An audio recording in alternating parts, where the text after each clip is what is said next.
Mi nombre es Marco Ye, y actualmente estoy haciendo DAO 2 en el Centro de Jesuitas del Clot.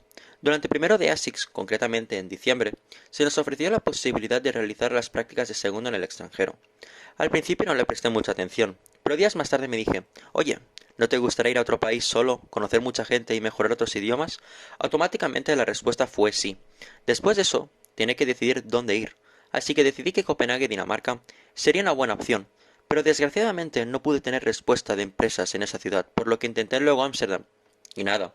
Pero como se suele decir, a la tercera va la vencida. Y eso mismo pasó. Empecé a escribir a empresas en Dublín, Irlanda, y una me dijo que sí. Una vez llegué, todo fue un poco confuso. Fue un golpe de realidad importante, pero en cuestión de pocos días ya me adapté a este nuevo capítulo de mi vida. De lunes a viernes iba a trabajar por las mañanas. Tuve la suerte de encontrar una residencia de estudiantes que está en el centro de Dublín, por lo que no tuve que coger ningún tipo de transporte público para ir a la empresa, ya que estaba únicamente 30 minutos caminando. Esta se encuentra dentro de uno de los lugares más emblemáticos de Dublín, como es el Trinity College. Era un auténtico espectáculo entrar dentro de ese sitio cada día para ir a trabajar.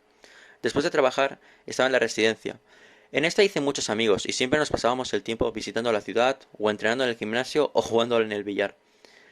También en el trabajo conocí mucha gente, y juntos hicimos muchos viajes y actividades juntos, tales como ir a la otra punta del país a ver los acantilados de Moher, o ir a ver la final de un partido de Gaelic Football. Al principio, 3 meses es una barbaridad, pero el tiempo pasa volando, y más cuando estás viviendo una experiencia tan increíble como esta. Cuando estaba en el avión regreso a casa me quedé fascinado por la cantidad de cosas que aprendí en un periodo de tiempo tan corto como son esos 3 meses. He conocido a gente de todo el mundo, he mejorado muchísimo mi inglés y al estar rodeado de tanta gente de diferentes naciones me ha fascinado un nuevo idioma que es el que actualmente estoy aprendiendo, el italiano. He aprendido a ser independiente y también a ser consciente de cómo es el mundo real fuera de casa. Antes de acabar, recomiendo mucho hacer esta experiencia. Al principio es algo complicado, como os he dicho antes, porque es algo nuevo, pero después vale mucho la pena, porque esta experiencia siempre estará contigo. Así que venga, animaros. Esto para nada es un verano perdido, es un verano muy bien aprovechado que marca un antes y un después en tu vida.